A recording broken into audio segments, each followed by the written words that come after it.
सातुड़ी तीज व्रत की कहानी 1।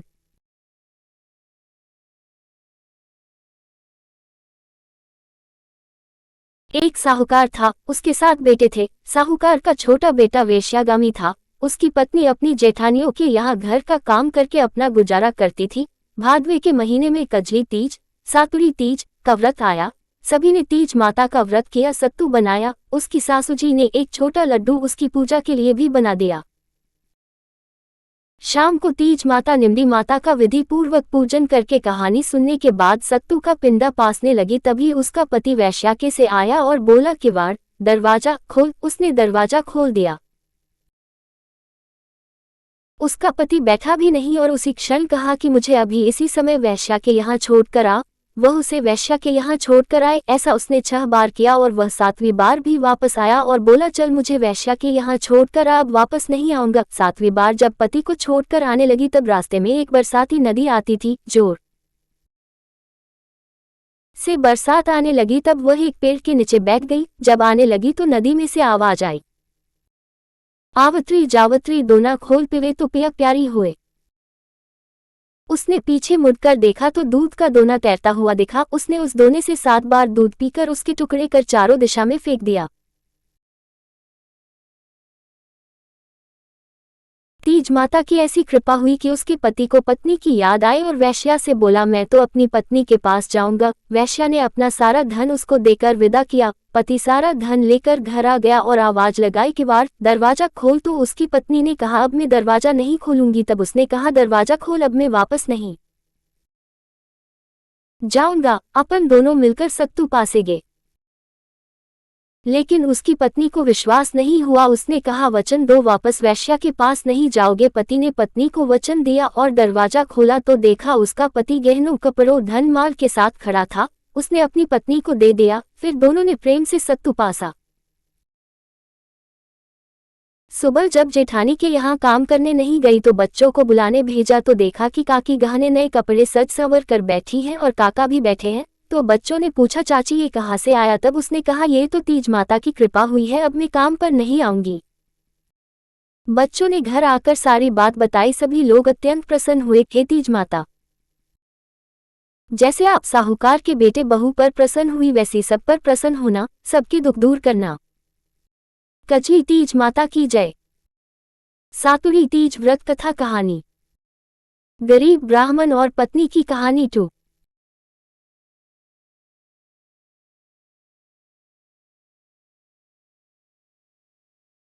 एक गांव में एक गरीब ब्राह्मण रहता था। भाद्रपद मास में कजली सातुड़ी तीज का व्रत आया। उसकी पत्नी ने कहा कि आज मेरे कजली तीज का व्रत है, मेरी तीज माता की पूजा करने के लिए सत्तू लाना। तो ब्राह्मण चिंतित हो गया और विचार करने लगा, चोरी करूं या डाका डालूं, पर पूजा के लिए सत्तू तो लाना पड़ेगा। रात्रि के समय ब्राह्मण घर से निकला और साहूकार की दुकान में घुस गया। ब्राह्मण ने चने की दाल, चीनी, घी लेकर 1.25 किलो वजन कर सत्तू बना लिया और जाने लगा। तभी दुकान का नौकर उठ गया और चोर चोर चिल्लाने लगा और ब्राह्मण को पकड़ लिया। साहूकार आया और उसके पूछने पर ब्राह्मण ने कहा, मैं चोर नहीं हूं, मेरी पत्नी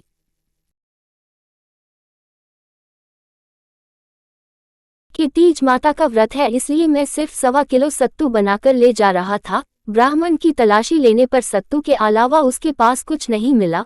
उधर चांद निकल आया। उसकी पत्नी इंतजार कर रही थी। साहूकार ने उसकी गरीबी व ईमानदारी देखकर ब्राह्मण की पत्नी को धर्म की बहन बना लिया। पूजा की सामग्री, सत्तू, कपड़े व बहुत सारा धन देकर विदा किया।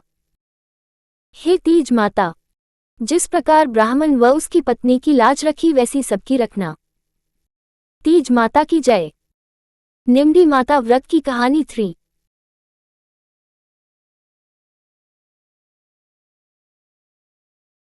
किसी गांव में जाट था। उसने 2 विवाह किए, दोनों के एक एक लड़की हुई। कुछ समय बाद जाट की पहली पत्नी मर गई। अब सौतेली माँ अपनी बेटी से तो कुछ काम नहीं करवाती, उसे बहुत स्नेह से रखती, परंतु दूसरी बेटी से घर का सारा काम करवाती थी। दोनों लड़कियां बड़ी हो गई। एक दिन जाटनी ने जाट से कहा, मेरी बेटी के लिए पैसे वाला लड़का ढूंढना और दूसरी के लिए साधारण लड़का देखना। जाट ने दोनों बेटियों का विवाह कर दिया।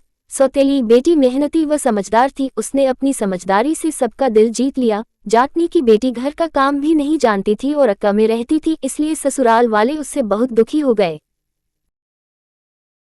कुछ समय बाद जाट दोनों को लेने ससुराल गया। पहली लड़की के ससुराल वालों ने बहुत बाई की, परंतु दूसरी वाली के ससुराल वाले ने बहुत शिकायतें की और कहा अपनी बेटी को ले जाओ। जाट दोनों को लेकर अपने घर आ गया और सारी बात जाटनी को बता दी। जाटनी घर का सारा काम अपनी लड़की से करवाने लगी। कुछ समय बाद भाद्रपद मास में सातुरी तीज का व्रत आया। दोनों बहनें पूजा करने गई तो पहली लड़की ने, हे निम्दी माता तू मीठी है, जैसे मुझे भी मीठी रखना। दूसरी ने कहा तू तो कड़ी है। माँ ने सुना और तुरंत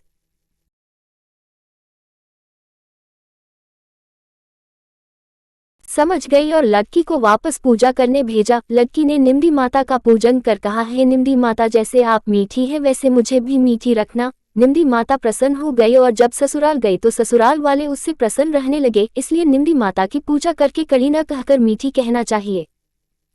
जय बोलो निम्दी माता की जय। सेठ सेठानी की कहानी। कहानी 4। किसी नगर में एक सेठ सेठानी थे। उनके पास बहुत धन संपत्ति थी पर उनके कोई संतान नहीं थी। भाद्रपद में कजली तीज माता का व्रत आया। सेठानी ने पूजा करके तीज माता से कहा, हे निम्दी माता तीज माता, यदि मेरे 9वें महीने पुत्र हो जाएगा तो मैं आपके सवामन का सत्तू जाऊंगी। और तीज माता की कृपा से 9वें महीने पुत्र को जन्म दिया। परंतु सेठानी निम्दी माता के सत्तू चाहना भूल गई। सेठानी के 7 बेटे हो गए परंतु सेठानी ने तीज माता के सत्तू नहीं चाया। पहला बेटा विवाह योग्य हो गया। लड़के का विवाह हुआ सुहाग रात के दिन। अर्धरात्रि को सर्प के डस लिया और उसी क्षण मृत्यु हो गई। दूसरे, तीसरे, चौथे, 5वें, 6ठे पुत्र की भी विवाह के समय सुहाग रात को सर्प के डसने से मृत्यु हो गई। 7वें बेटे की सगाई आने लगी तब सेठ सेठानी ने मना कर दिया। गांव वालों ने बहुत समझाने पर सेठ सेठानी शादी के लिए तैयार हो गई। तब सेठानी ने कहा इसकी सगाई बहुत दूर करना।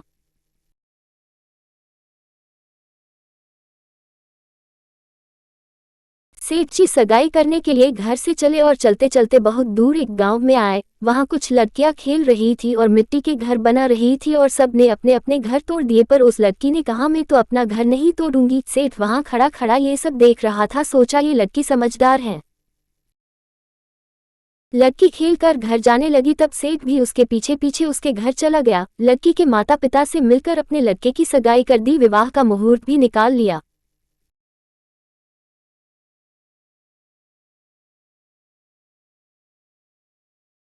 घर आकर विवाह की तैयारी करने लगा। सेठ परिवार व गांव वालों के साथ बारात लेकर गया और 7वें बेटे का विवाह हो गया। बारात विदा हुई। लंबा सफर होने के कारण मां ने लड़की से कहा कि रास्ते में तीज माता का व्रत आएगा, ये सत्तू वसिल डाल रही हूँ। रास्ते में निम्दी माता का विधि पूर्वक पूजन कर कल्पना ससुर जी को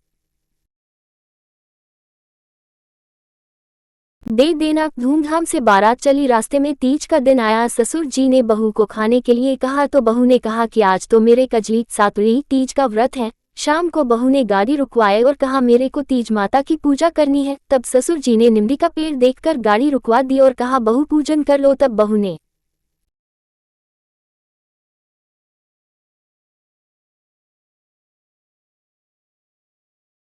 कहा निम्दी की डाली ला दो। तब ससुर जी ने कहा सभी बहुओं ने तो निम्दी की पूजा की पर बहू नहीं मानी, बोली मैं तो डाली का ही पूजन करूंगी। बहू के कहे अनुसार ससुर जी ने पूजन की तैयारी करवा दी। बहू निम्दी माता का पूजन करने लगी। निम्दी माता पीछे हट गई तो बहू ने हाथ जोड़ विनती करने लगी, हे निम्दी माता,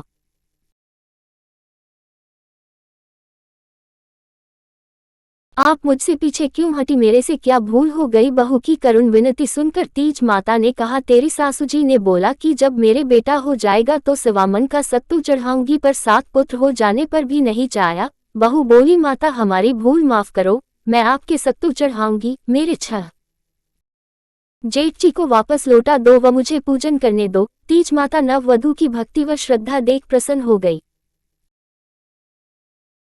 बहू ने निम्दी माता का पूजन किया, चंद्रमा को अर्घ्य दिया। उसके पति ने सत्तू पासा और ससुर जी को कल्पना दे दिया।